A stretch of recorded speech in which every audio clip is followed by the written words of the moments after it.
What's up, fellow travelers? Today we're in Hoa Lư, what is now part of the modern city of Ninh Binh. Two of the things that we love on this channel are, well, Vietnam and historical context. So let's talk about Hoa Lư, because this is kind of where it all started. Kinda. Not really, but, you know, kinda.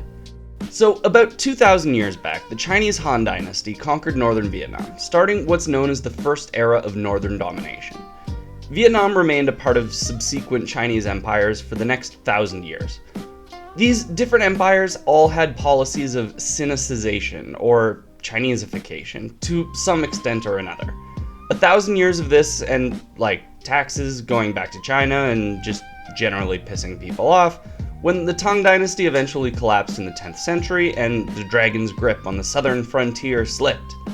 Local power players took this as an opportunity to rebel. The region, known as Annam during the Chinese period, descended into what's known as the Anarchy of the 12 Warlords, which, while having a very cool name, was probably a pretty not fun time to be alive. This is where we meet Ding Bo Ling, who I guess we can kind of think of as the Baker's Dozen warlord. Instead of the open plains that make up the Red River Delta surrounding Hanoi, Ding chose the majestic karst landscapes of Hoa Lư as the base of operations for his forces to work out of, because it was less of a city than it was row after row of steep, fortified valleys. From here, Ding and his forces would conduct operations northward, eventually defeating the 12 other warlords who had come to control the other regions of North Vietnam. By 968, he changed his name to Ding Tien Huang and declared himself the emperor of the new independent state of Dai Co Viet. Not the governor of a Chinese province, but the leader of a free Vietnamese nation. Now, Dai means big or great, and Co means great or big, so Dai Co Viet is like the Great Big Viet. Ambitious. Now, it was time for Hoa Lư to transition from being a warlord's redoubt, a term I've always wanted to use since learning it in Skyrim, into a functional imperial city. Ding established a court hierarchy and the beginnings of a state bureaucracy. He was then assassinated, and in the style of empires, this led to a succession crisis.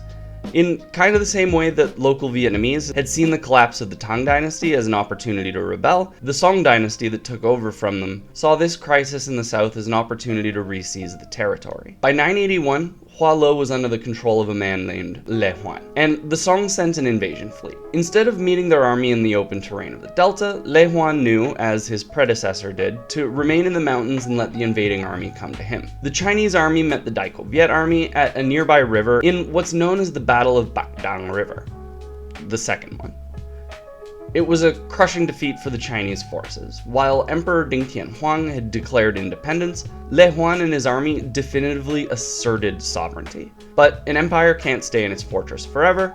It was difficult to supply and far from the major population centers of the delta. So by 1010, Emperor Li Taitou decided to move the capital back to Dai Le, changing the name to Tang Long, the Soaring Dragon, which is now Hanoi.